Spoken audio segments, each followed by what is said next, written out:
Hi, my name's Kurt. Welcome to 7 Best Things. Positive look at pop culture. Today, I'm going to be counting down the 7 best things about Iron Man. Now, before I get started, I just want to share with you 4 things about how 7 Best Things works. Number 1, I'm going to count down the 7 best things about the movie Iron Man. Just the 7 things I like the best. Number 2, there are spoilers. I'm assuming that if you're watching this video, you've already seen Iron Man, so spoilers ahead. Number 3, this is just my opinion. I'm not an expert. I am not a film critic. I have no idea how to make a movie. I'm just a fan. I just like all sorts of great movies and all sorts of other kinds of great entertainment. And that brings me to number 4. Number 4, and this is probably the most important thing. This is a conversation. I am just a fan wanting to have a conversation with other fans like you about the things we like and why we like them. So please, I encourage you, please leave your comments. I'd love to hear your opinions. I'd like to hear your own list of what you like best about Iron Man. Give me your top 7, your top 10, your top 3, your top 1, whatever it is, and whatever works for you. I'm interested in a conversation about the things we love most. Thanks for being here. Before we get to the countdown, just a few stats. Iron Man was released in 2008. It is directed by Jon Favreau. The screenplay is by Mark Fergus and Hawk Ostby, and Art Markham and Matt Holloway. It stars Robert Downey Jr., Gwyneth Paltrow, Jeff Bridges, and Terrence Howard. It was made for a budget of $140 million. It grossed $318 million domestic, number 2 that year behind The Dark Knight. And it grossed $585 million worldwide, number 8 overall. Now, on with the countdown. Number 7, the hero we don't see, Howard Stark. Iron Man is a movie about 2 heroes. Tony is the obvious one, but his father is also a hero, and it's his legacy that in some ways the movie is truly about. Howard is a hero from World War II. He is the creator of the MCU's 2 greatest heroes. He's co-creator of Captain America and the father of Tony. And so in many ways, he is the father of the MCU. Howard gave Tony his genius, but not his sense of responsibility. Howard simply ran out of time. He's a good man, but he runs out of time to help Tony become the man he's supposed to be, the hero that Tony is supposed to be. The first time we see Tony in his laboratory, he's working on the hot rod, and there's a picture in the lab of Tony and his dad working on that hot rod together. That hot rod becomes a symbol of Tony's relationship with his dad. It's what Tony tinkers with in his spare time. It's Tony's screensaver. And when he paints his armor, remember, he paints it what? Hot rod red. One of the themes of this movie, I think, is who's going to inherit Howard Stark's mantle? Who will carry on his legacy? Will it be Tony, who is the rightful heir? Or is it going to be Obadiah Stane? Which leads us to number 6. Number 6, Ironmonger. Obadiah Stane, also known as Ironmonger, is played by Jeff Bridges. Jeff Bridges was nominated for an Academy Award 4 times at this point, and he would win one for Crazy Heart in 2010, 2 years later. He is a great villain. He is the best friend who turns out to be the betrayer. Obadiah Stane is Scar from The Lion King and Claudius from Hamlet. The difference being that Claudius never had impenetrable armor that flies and shoots repulsor rays. But Hamlet would have been better if he did. He's pretending to be Tony's older brother, but he's actually Tony's worst enemy. Obadiah is the dark mirror image of Tony. He is Tony's shadow, his evil alter ego. When Tony wants to become Iron Man, it is Obadiah who reminds Tony, hey, Tony, we are ironmongers, which is another name for a weapons dealer. He is competing with Tony to decide the future of Stark Industries and decide the legacy of Howard Stark. It might be Tony's name on the building, but it is Obadiah who runs the company and is really making the decisions. Jeff Bridges makes the most of this role. He has some great moments of absolute villainy. That scene on the red carpet where he tells Tony, "Who do you think locked you out?" is chilling. His confrontation with the Ten Rings leader, hey, let's finish up here. Ruthless. That scene with Obadiah and Pepper in Tony's office gives Bridges a chance to really flex his acting muscles. He acts like he's having fun with Pepper, and the conversation is light and breezy, but there is a sense of threat and menace that Bridges is able to communicate just through body language. And of course, Jeff gets to say everybody's favorite Obadiah Stane line. "Tony Stark was able to build this in a cave with a box of scraps." A line that is so good and so well delivered by Bridges. It was brought back in an awesome moment in a Spider-Man movie 10 years later. The final battle between Tony and Obadiah is action-packed, satisfying, and just plain fun. Which brings us to number 5. Number 5, it's fun. You know, the great thing about Jon Favreau is that he knows how to have a good time. He's never forgotten that. He knows that people come to movies to have fun. And Iron Man is lots of fun. There is lots of humor. The story is gripping, the dialogue is witty, and there are so many great lines. Obadiah's line about Tony, "He's always working," cut to Tony at the craps table. The robot comic relief. And of course, let's not forget the classic line that Tony tells Pepper when she catches him getting out of his armor.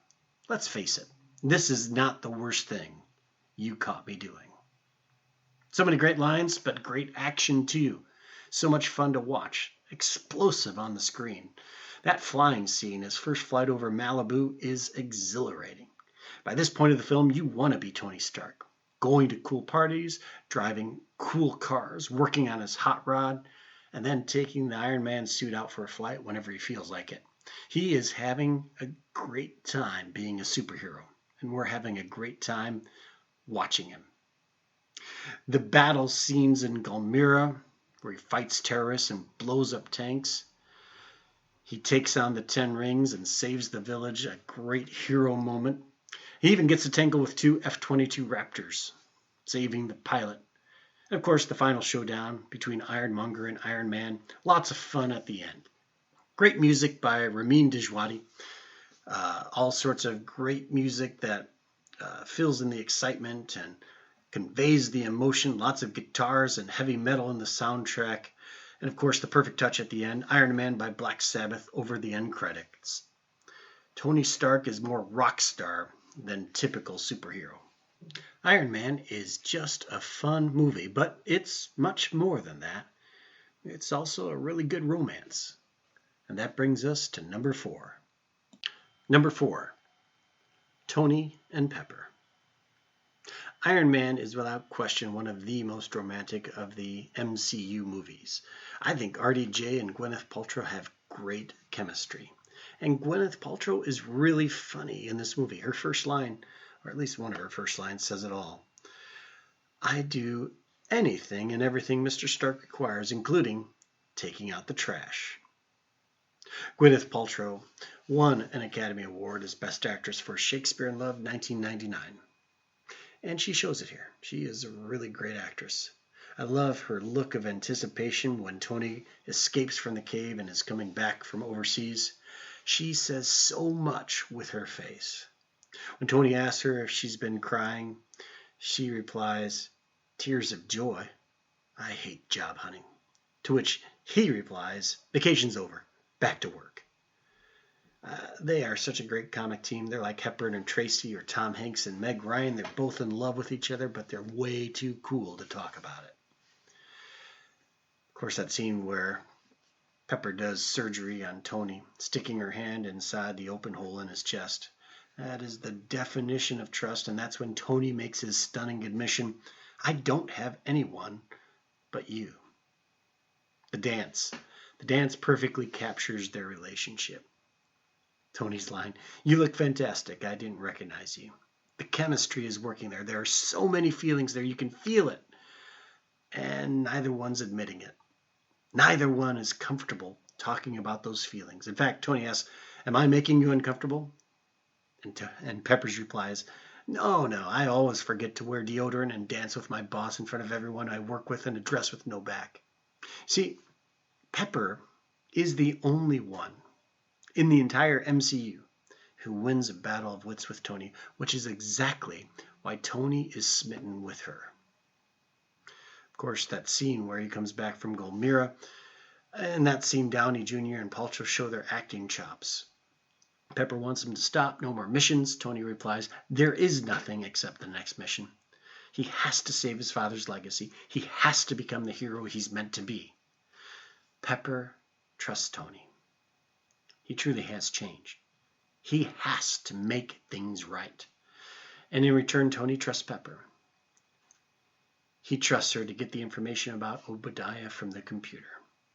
And it's ultimately the team of Tony and Pepper that defeats Obadiah. Tony doesn't do it alone. It's Pepper who actually flips the switch that ultimately causes Ironmonger's defeat. They work better as a team. Tony realizes he is stronger with Pepper than he is alone. This movie is the beginning of the best and most complete romantic relationship in the MCU. Which brings us to number 3. Number 3, the cave. The cave is my favorite scene in the movie. It might be one of my favorite scenes in all of the MCU. The cave is the cave of transformation. It's where Tony Stark is transformed from playboy to hero, from Ironmonger to Iron Man. In the cave, Tony loses everything. In the cave, he has no money. He has no power. He has no status. He has no women. He has one thing. He has his intelligence. Well, that and a friend, a man named Yinsen. The cave is where the old Tony Stark gets buried and Iron Man is born. Tony sees all the weapons and they all have his name on it, and it hits him. He realizes that up to this point, he's been the villain, not the hero. He meets Yinsen, one of my favorite characters in all the MCU, and in a short time, Tony's life is completely changed by Yinsen's influence. He literally gives Tony a new heart. Tony admits, he says, "I'm going to be dead in a week." And Yinsen reminds him, "Well then, it's a very important week for you." I love that hammering scene where Tony is hammering out the Iron Man armor. Sweat, hard work, and determination. That's how you make a hero. Heroes are made, not born, with all due respect to the X-Men. You see, Tony's real superpower was never the armor. It's always been his intelligence and his hard work, his work ethic. Yinsen and Tony talk about family at that time during the cave. Yinsen talks about his family and says he'll be seeing them soon. And then he asks Tony about his family. He doesn't have one. So Yinsen says, "You are a man who has everything and nothing."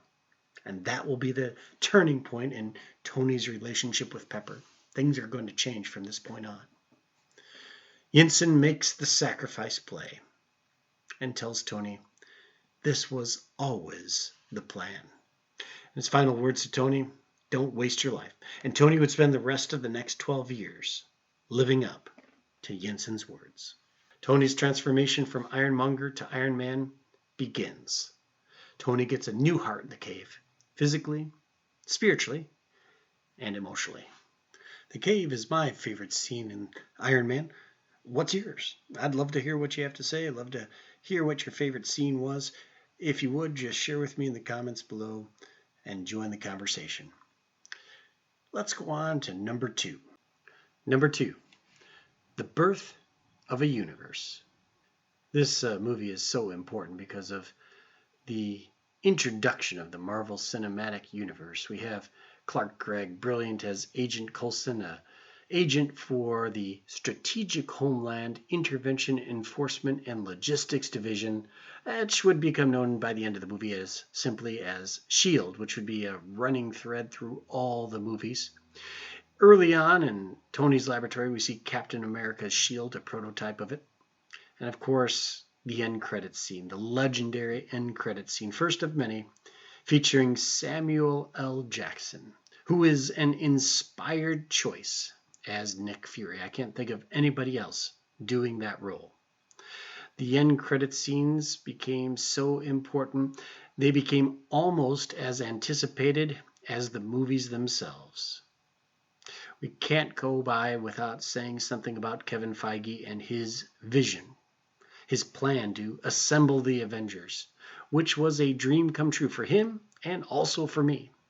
Kevin Feige at that moment was a 33-year-old genius who envisioned the MCU.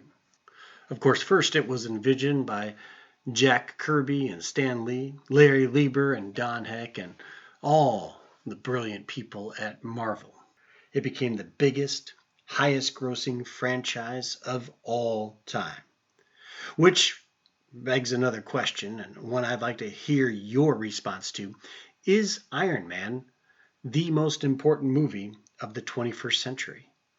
In some ways, I think it is, setting the stage for the MCU and influencing the culture of movies and our culture in such a great way. But I'd love to hear your opinion. Please comment below. Let's move on to number one. And now, number one. The very best thing about Iron Man is Robert Downey Jr. In the history of perfect casting, there are some notable names. Bela Lugosi as Dracula, Basil Rathbone as Sherlock Holmes, Sean Connery as James Bond, and Robert Downey Jr. as Tony Stark. It was meant to be. Marvel initially opposed the casting, but Favreau went back down, and Favreau gets so much credit for doing this because RDJ owns this movie. He owns this role. In that opening scene where he's talking with the soldiers, immediately you believe that he is the coolest person in the world. RDJ's acting in the cave is amazing, going from flip and funny to serious and desperate. And you believe every single word he says. You know, without RDJ, I'm not sure there is an MCU. What do you think? I love the press conference. Tony announces his awakening. His eyes were opened. He was blind, but now he sees, and he continues to hold our attention. We have to remember, Robert Downey Jr. is a talented, award-winning actor. He was nominated for an Academy Award for Chaplin in 1992, and the year after Iron Man, 2009, he was nominated again for Tropic Thunder. I think he deserved an Oscar nomination for this role. I know Heath Ledger deserved the Oscar and won the Oscar. He absolutely deserved it, but it sure would have been great if RDJ could have gotten a nomination at least once for playing such an important role in the MCU. RDJ never won an Academy Award for Tony Stark, which is wrong, but he did become one of the highest paid actors in Hollywood, by Endgame making somewhere around $75 million a movie. He owns the character. He owns this movie. He is funny and charming most of the time, and intense and vulnerable when he needs to be. You can't take your eyes off of him during the entire movie, up to and including the final scene where he brought down the house in movie theaters all over the world, with people standing and cheering when he says those 4 famous words, "I am Iron Man." Robert Downey Jr. is the very best thing about Iron Man. Well, that's all I got. Thank you so much for watching. I appreciate you sharing this conversation with me. If you enjoyed yourself, feel free to hit the like button. If you want to have more conversations about great movies like Iron Man, movies from the MCU or the DC Universe or Harry Potter or Star Wars or all of the great genre movies that are out there, feel free to hit the subscribe button. We'll talk more movies in the future. Thanks so much for watching, and have yourself a great day.